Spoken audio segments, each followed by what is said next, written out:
चलिए हम करते हैं सनचैन बुक से हामिद खां। चैप्टर 5 है। हामिद खां के लेखक है एस के पोटेकाट। चलिए देखते हैं।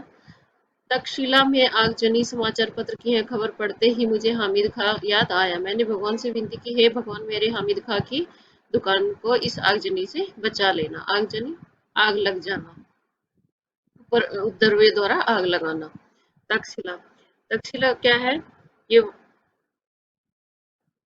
तक्षशिला है संसार का जो पहला विश्वविद्यालय था, वो है ये। अब ये पाकिस्तान में है। तक्षशिला के बारे में भी कहा जाता है कि जो श्री राम थे, उनके छोटे भाई जो भरत थे, उन्होंने तक्षशिला को बसाया था। समाचार पत्र में जब लेखक कहता है कि जब समाचार पत्र में यह खबर पड़ी कि उपद्रवियों ने वहां पे आग लगा दी तक्षशिला में, तो मुझे हामिद खां की याद आ गई। मैंने भगवान से प्रार्थना की, हे भगवान, मेरे हामिद खां की दुकान को आग से बचा लेना। अभी 2 साल ही बीते हैं जब मैं तक्षशिला के पौराणिक खंडर देखने गया था। एक और कड़कड़ाती धूप, दूसरी ओर भूख और प्यास के मारे बुरा हाल हो रहा था। रेलवे स्टेशन से करीबी पौन मील की दूरी पर बस से एक गांव की ओर निकल पड़ा। अभी मुझे 2 साल ही हुए थे। मैं तक्षशिला के जो खंडर थे पुराने, उनको देखने के लिए गया था। वहाँ पे एक तो कड़कती धूप थी, मतलब बहुत तेज धूप थी। दूसरी ओर मुझे भूख और प्यास भी लगी थी, जिससे मेरा बुरा हाल हो रहा था। रेलवे स्टेशन से पौन मील की दूरी पर एक गांव की ओर मैं चल दिया। हस्त रेखाओं के समान फैली गलियों से भरा तंग बाजार, जहां कहीं नजर पड़ी धुआं, मच्छर और गंदगी से भरी जगह ही दिखी। कहीं कहीं तो सड़े हुए चमड़े की बदबू से स्वागत किया। लंबे कद के पठान अपनी सहज अलमस्त चाल में चलते नजर आ रहे थे। हस्तरेखाओं मतलब लेखक कह रहा है कि जो गली थी, जो वहाँ की गली थी, इतनी तंग थी कि उनमें निकल पाना मुश्किल था। बहुत ही भीड़ी हुई थी। जहां भी नजर पड़ती वहां गंदगी, मच्छर और धुआं ही दिखाई दे रहा था। कहीं तक चमड़ा जैसे जलाते उसकी बदबू आती है, वो आ रही थी। लंबे कद के पठान की बात कर रहे हैं, जो अपनी मस्त चाल में चल रहे थे, वे नजर आ रहे हैं। चारों तरफ चक्कर लगा लिया, पर अभी तक कोई होटल नजर नहीं आया। मन में विचार आया, इस गांव में होटल की जरूरत थी, क्या हो गया। अब लेखक क्या कह रहा है कि मैंने सारी तरफ देखा, चारों ओर चक्कर लगाए, लेकिन मुझे कोई भी होटल दिखाई नहीं दिया। फिर मन में विचार आ गया, यहाँ होटल की जरूरत ही क्या है। अचानक एक दुकान नजर आई जहाँ चपातियां सेकी जा रही थी। चपातियों की सौंधी महक से मेरे पांव अपने आप उस दुकान की ओर मुड़ गए। अपने अनुभवों से मैंने जान लिया कि इस परदेश में मुस्कुराहट ही रक्षक और सहायक होगी। सो मुस्कुराते हुए मैं दुकान के अंदर घुस गया। अब लेखक क्या कहता है, उसे अचानक एक दुकान दिखाई दी जिस पर रोटियां सेकी जा रही थी, बनाई जा रही थी। चपातियों की सौंधी महक, मतलब जो रोटियां बनाते हैं उसको तवे पर जो महक आती है आटा जलने की, उसको वो बोल रहा है कि सौंधी महक। वो उसके पाँव उस दुकान की ओर अपने आप ही चल दिए जहां से ये आटे जलने की महक आ रही थी। अपने अनुभव से वो कहता है कि मैंने अपने अनुभव से जान लिया कि जो मुस्कुराहट है, हंसी है, वही हमारी रक्षक और सहायक होती है। इसलिए मैं हंसता हुआ उस दुकान के अंदर चला गया। एक अधेड़ उम्र का पठान अंगीठी के पास सिर झुकाए चपातियां बना रहा था। मैंने जो ही दुकान में प्रवेश किया, वह अपनी हथेली पर रखे आटे को बेलना छोड़कर मेरी ओर घूर घूर कर देखने लगा। मैं उसकी तरफ देखकर मुस्कुरा दिया। एक अधेड़ आधी उम्र का जो पठान था, वह चपातियां सेक रहा था। मैंने जो ही दुकान मतलब मैं दुकान के अंदर गया, तो वह जो पठान था वह आटे को हाथ में लेकर उसको बेलना छोड़ देता है, लेकिन मुझे मेरी तरफ घूर घूर के देखने लगता है। वह घूर के देखता, लेकिन मैं उसको देखकर मुस्कुरा रहा था। फिर भी उसके चेहरे के हाव भाव में कोई परिवर्तन नहीं हुआ। वह बेपरवाही के साथ तीखी नजर से मुझे निहारे जा रहा था। मैं उसको मुस्कुराकर देख रहा था, लेकिन उसके हाव भाव में कोई भी बदलाव नहीं आया। वह बेपरवाह होकर मुझे तीखी मतलब तेज नजर से देख रहा था। खाने को कुछ मिलेगा? मैंने धीमी आवाज में पूछा। उसने कहा, जब लेखक है वो खाने के लिए पूछता है मीठी आवाज, धीमी सी आवाज में, चपाती और सालन है, वहां बैठ जाइए, उसने एक बेंच की तरफ इशारा करते हुए कहा। अब वह जो पठान है वो कहता, चपाती और सालन है। सालन क्या होता है? गोश्त या सब्जी या सब्जी का मसालेदार शोरबा। उसने एक बेंच की तरफ इशारा करते हुए कहा।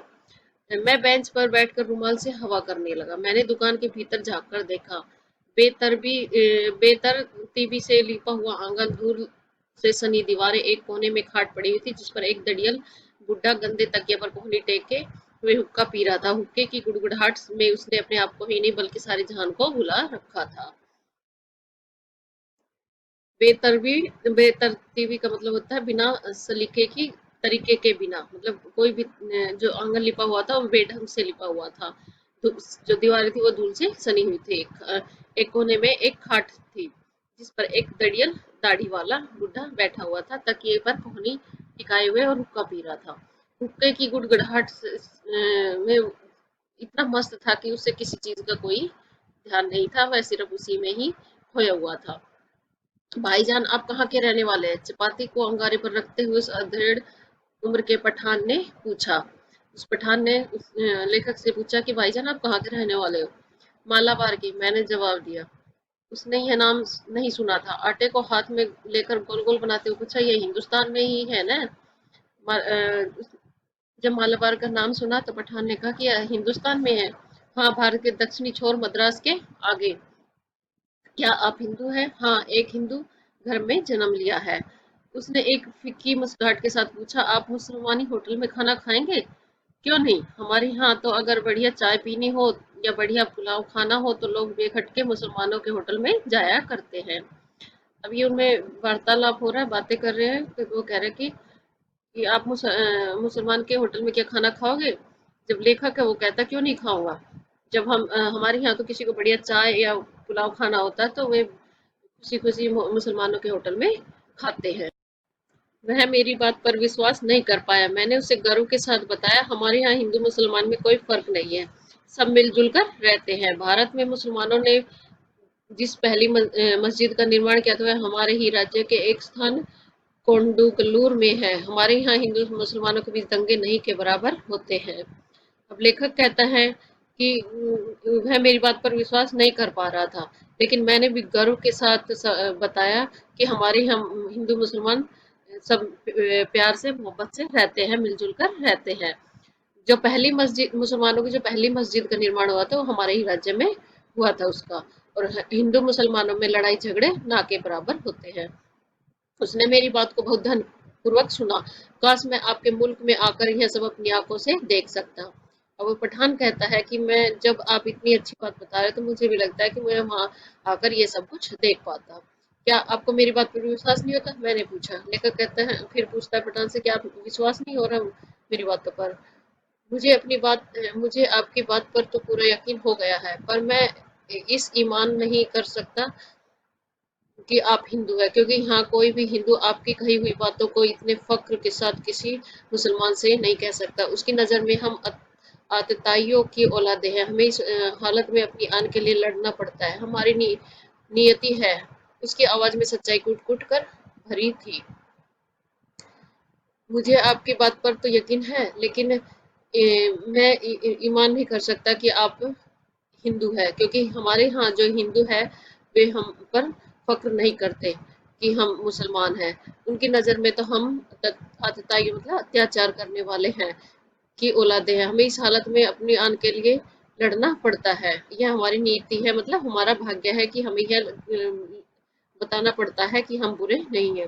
उसकी आवाज में सच्चाई कूट कूट कर भरी हुई थी, मतलब है सच बोल रहा था ऐसा लग रहा था।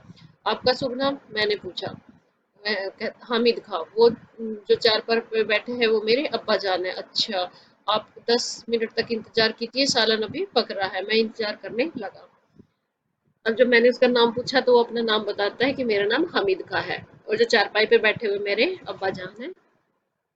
अच्छा, तो 10 मिनट तक आप इंतजार कीजिए, तब तक आपका सालन आ जाएगा। अरे ओ अब्दुल, वह आवाज लगाता है और अब्दुल को बुलाता। हामिद खान ने जोर से आवाज लगाई। एक छोकरा दौड़कर हुआ आया और आंगन में चटाई बिछाकर लाल मिर्च सुखा रहा था।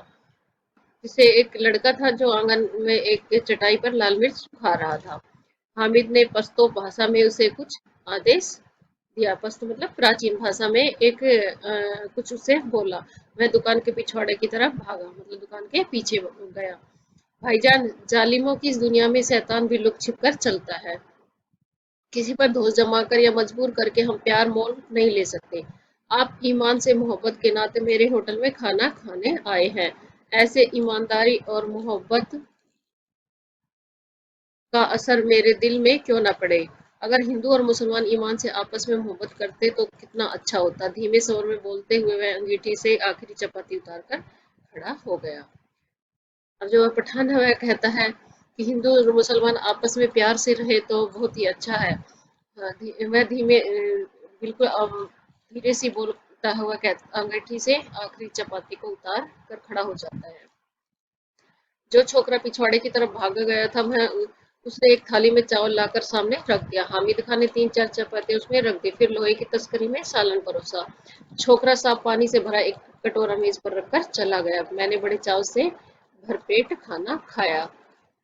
छोकरा मतलब जो लड़का था वो दुकान के पीछे गया था, उसे वो थाली में थाली में चावल लेकर आया।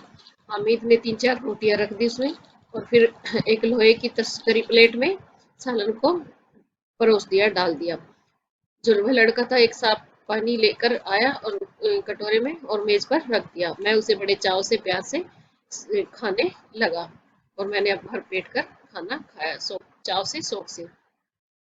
कितने पैसे हुए? जेब में हाथ डालते हुए मैंने हामिद खां से पूछा। मुस्कुराते हुए हामिद खां ने हाथ पकड़े और बोला, भाईजान माफ कीजिए, मैं पैसा नहीं लूंगा, आप मेरे मेहमान हैं। जब लेखक ने खाना खाकर पैसे के बारे में पूछा तो मुस्कुराते हामिद खान ने मना कर दिया कि आप मेरे मेहमान हैं। मेहमान नवाजी की बात अलग है, एक दुकानदार के नाते आपको खाने के पैसे लेने पड़ेंगे। आपको मेरी मोहब्बत की कसम। 1 रुपये की नोट को मैंने हामिद खां की ओर बढ़ाया। वह सकुचा रहा था। उसने वह रुपया लेकर मेरे हाथ में रख दिया। हामिद खां पैसे लेने से इनकार कर रहा था, क्योंकि वह अपनी कसम उस लेखक को दे देता है। मैं जब लेखक 1 रुपये का नोट हामिद खां की ओर बढ़ाता है तो वह संकुचा रहा था। उसने रुपये नहीं वापिस मेरे हाथ में रख दिए। भाईजान, मैंने खाने के पैसे आपसे लिए हैं, मगर मैं चाहता हूँ कि यह आप ही के हाथों में रहे। आप जब पहुंचे तो किसी मुसलमान होटल में जाकर इस पैसे से पुलाव खाए। तक्षशिला के भाई हामिद खां को याद करें। भाईजान, मैंने खाने के पैसे आपसे लिए हैं, मगर मैं चाहता हूँ कि आप ही के हाथों में ये रहे। जब भी आप किसी भी मुसलमान के होटल में जाओगे तो इस तक्षशिला के हामिद खान को हमेशा याद रखोगे। वहां से लौटकर मैं तक्षशिला के खंडरों की तरफ चला गया। उसके बाद मैंने फिर कभी हामिद खां को नहीं देखा, पर हामिद खां की आवाज के पिता क्षणों के यादें आज भी ताजा है। उसकी यह मुस्कान आज मेरे दिल में बसी है। तक्षशिला के सांप्रदायिक दंगों की चिंगारी की आग से हामिद और उसकी दुकान, जिसने मुझे भूख से दोपहर में छाया और खाना देकर मेरी को तृप्त किया था, बची रही है प्रार्थना अब भी कर रहा हूँ। अब लेखक वहां से खाना खाकर तक्षशिला के खंडरों को देखने चला जाता है। उसके बाद वह हामिद खां से कभी भी नहीं मिला। लेकिन उस हामिद खां की आवाज और उसके साथ बिताए हुए क्षण उसे हमेशा याद रहते थे। उसकी वह मुस्कान उसके दिल में बस गई थी। तक्षशिला के सांप्रदायिक दंगा मतलब जो उसमें आग लगा दी थी उस तक्षशिला में, तो वह कहता है कि उस प्रार्थना करता है भगवान से कि हामिद खां को रक्षा करना, उसकी बचाना भगवान, क्योंकि उसने मुझ भूखे को दोपहर में खाना खिलाया और खाना देकर मेरी शुद्ध भूख को संतुष्ट किया। तो हे भगवान, उसको हमेशा बचा कर रखना। अब हम प्रश्न उत्तर देख लेते हैं। पहला प्रश्न देखिए, लेखक का परिचय हामिद खान ने किन परिस्थितियों में हुआ? हामिद पाकिस्तानी मुसलमान था। वह तक्षशिला के पास एक गांव में होटल चलाता था। लेखक तक्षशिला के खंडर देखने के लिए पाकिस्तान आया तो हामिद के होटल में खाने खाने पहुंचा। वहीं उनका आपस में परिचय हुआ। अब ये लेखक का परिचय हामिद खान से किन परिस्थिति में हुआ था? क्योंकि हामिद जो था वो एक पाकिस्तानी था और लेखक तक्षशिला के खंडर देखने के लिए पाकिस्तान में गया हुआ था। जब उसे भूख लगी तो वह होटल ढूंढ रहा था, इसलिए उसने एक होटल देखा जो वह हामिद का था। वहीं पर उसका परिचय हुआ। पसंद हो। काश मैं आपके मुल्क में आकर यह सब अपनी आंखों से देख सकता। हामिद ने ऐसा क्यों कहा? हामिद ने ऐसा इसलिए कहा क्योंकि वह मुसलमानों के आतताइयों की औलाद समझते हैं। वह सांप्रदायिक सौहार्द की कमी के कारण आए दिन हिंदू मुसलमानों के बीच दंगे होते रहते। इसके विपरीत भारत में हिंदू मुसलमान सौहार्द से मिलजुल कर रहते हैं। ऐसी बातें हामिद के लिए सपने जैसी थी। हामिद ऐसा क्यों कहता है कि उसे भारत को अपने आंखों से देखना है? वह इसलिए कहता है क्योंकि जो पाकिस्तान में हिंदू मुस्लिम हमेशा लड़ते रहते हैं और जो हिंदू है वो मुसलमानों को अत्याचारी की औलाद समझते हैं। इसलिए वह चाहता है कि वह हिंदुस्तान भारत में जाकर देखे कि हिंदू मुसलमान कैसे प्यार से रहते हैं। हामिद को लेखक की किन बातों पर विश्वास नहीं हो रहा था? हामिद को लेखक की भेदभाव रहित बातों पर विश्वास नहीं हुआ। लेखक ने हामिद को बताया उनके प्रदेश में हिंदू मुसलमान बड़े प्रेम से रहते हैं। वहाँ के हिंदू बढ़िया चाय या पुलाव का स्वाद लेने के लिए मुसलमानी होटल में ही जाते हैं। पाकिस्तान में ऐसा होना संभव नहीं था। वहाँ हिंदुस्तान वहाँ के हिंदू मुसलमानों को अत्याचारी मानकर उनसे घृणा करते थे। इसलिए हामिद को लेखक की बातों पर विश्वास न हो सका। हामिद को लेखक की बातों पर विश्वास क्यों नहीं हो रहा था? क्योंकि वह कहता कि पाकिस्तान में तो भेदभाव है, हिंदू मुसलमान आपस में लड़ते रहते हैं और उनमें प्रेम नहीं है। इसलिए जो लेखक कहता है कि जब हमारे भारत में बढ़िया चाय और पुलाव खाना हो तो वह मुसलमानों के होटल में ही जाते हैं, लेकिन पाकिस्तान में ऐसा नहीं होता। हामिद कहता है क्योंकि जो हिंदू है वो मुसलमानों से घृणा करते हैं, नफरत करते हैं। इसलिए जो हामिद है उसको लेखक की बात पर विश्वास नहीं हो रहा था। हामिद खान ने खाना खाने का पैसा लेने से इनकार क्यों किया? तब हामिद खान ने खाने का पैसा लेने से इनकार कर दिया क्योंकि वह भारत से पाकिस्तान गए लेखक को अपना मेहमान मान रहा था। हिंदू होकर भी लेखक मुसलमान के ढाबे पर खाना खाने गया था। लेखक मुसलमानों को आतताइयों की औलाद नहीं मानता था। लेखक की सौहार्द भरी बातों से हामिद खां बहुत प्रभावित था। लेखक की मेहमान नवाजी करके हामिद अतिथि देवो भव की परंपरा का निर्वाह करना चाहता था। पहला है जो लेखक था वह पाकिस्तान में भारत से गया था इसलिए वह उसको मेहमान समझ रहा था। दूसरा वह मुसलमान के हिंदू होते हुए भी मुसलमान के खाने पर खाना खाने गया। तीसरा है जो जो लेखक था वो मुसलमानों को अत्याचारों की औलाद नहीं समझता था। लेखक सौहार्द भरी बातों से हामिद खां को बहुत प्रभावित करता था। लेखक की मेहमान नवाजी के करके हामिद जो भारत में अतिथि देवो भव की परंपरा है उसका निर्वाह कर रहा था। मालाबार में हिंदू मुसलमानों के परस्पर संबंधों को अपने शब्दों में लिखिए। मालाबार में हिंदू मुसलमानों के आपसी संबंध बहुत घनिष्ठ है। हिंदूजन मुसलमानों के होटलों में खूब खान पान करते हैं। वे आपस में मिलजुल कर रहते हैं। भारत में मुसलमानों द्वारा बनाई गई पहली मस्जिद उन्हीं के राज्य में, फिर भी वहाँ सांप्रदायिक दंगे बहुत कम होते हैं।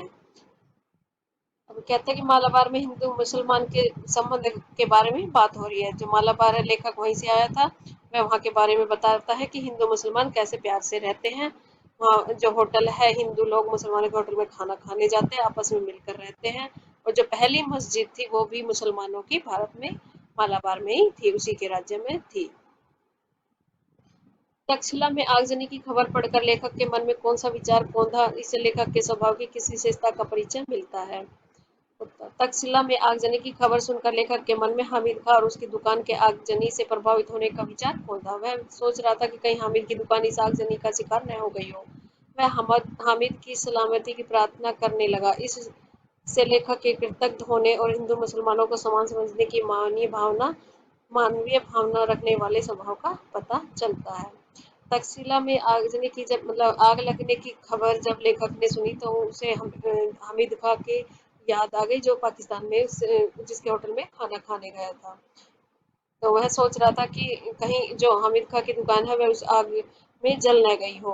वह हामिद खां की सलामती के लिए प्रार्थना भी करने लगा। इससे यह पता चलता है कि जो लेखक था वह हिंदू मुसलमानों को समान भाव से देखता था। सांप्रदायिक दंगों की खबर पढ़कर लेखक कौन सी प्रार्थना करने लगा?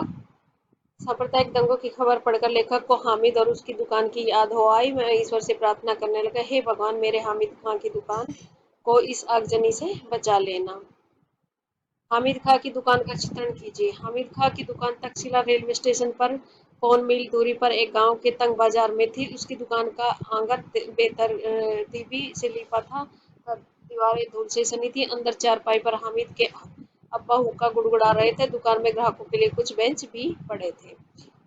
अब दुकान का वर्णन करते हुए लेखक क्या कह रहा है कि तक्षशिला के रेलवे स्टेशन से पौन मील की दूरी पर एक गांव था, बहुत ही तंग था, मतलब भीड़े भीड़े गलियां थी वहां पर। उसमें एक दुकान थी जो बेढंग से लिपी हुई थी, उसकी दीवारें भी धूल से सनी हुई थी। एक चारपाई थी जिस पर उसका जो अब्बा जान है वो हुक्का पी रहे थे, और ग्राहकों के लिए कुछ बेंच भी वहां पर डाल रखे थे। लेखक को हामिद की याद बनी रहे, इसके लिए उसने क्या तरीका अपनाया? भारत जाने पर लेखक को हामिद की याद आई, इसके लिए उसने लेखक को भोजन के बदले दिए गए रुपए वापस करते हुए कहा, मैं चाहता हूँ कि यह आपके ही हाथों में रहे। जब आप पहुंचे तो किसी मुसलमान होटल में जाकर इससे पैसे से पुलाव खाए और तक्षशिला के भाई हामिद खां को याद रखे। इसमें क्या कहता है, जब लेखक पैसे देने लगता है हामिद खां को, तो वह उस पैसे को लौटा देता है और कहता है कि जब भी तुम भारत जाओगे और किसी मुसलमान के होटल में खाना खाओगे तो तुम्हें मेरी याद आएगी। हामिद ने अतिथि देवो भव परंपरा का निर्वाह किस तरह किया? लेखक तक्षशिला के पौराणिक खंडर देखने पाकिस्तान गया। मैं भूख प्यास से बेहाल होकर खाने की तलाश में हामिद की दुकान पर गया। वहां वह लेखक की बातों में इतना प्रभावित हुआ कि उसने लेखक को आदर से भोजन ही नहीं कराया, बल्कि उसे अपना मेहमान समझकर उससे पैसे नहीं लिए। सदा सदा के लेखक के मन में अपनी छाप छोड़ दी। इस तरह में उसने अतिथि देवो भव परंपरा का निर्वाह किया। ये दीर्घ प्रश्न देखिए। हामिद खान ने अपने व्यवहार में उसे भारतीय संस्कृति की किस विशेषता की यादें ताजा कर दी और कैसे? लेखक तक्षशिला के पौराणिक खंडर देखने गया था। वहां वह धूप में भूख प्यास से बेहाल होकर होटल की तलाश कर रहा था कि उसे हामिद खां की दुकान पर जाना पड़ा। यहाँ हामिद खान ने जाना कि लेखक भारत से आया है, वह हिंदू है, तो उसने लेखक के खाने का पैसा नहीं लिया और कहा, भाईजान माफ करना, पैसे नहीं लूंगा, आप मेरे मेहमान हैं।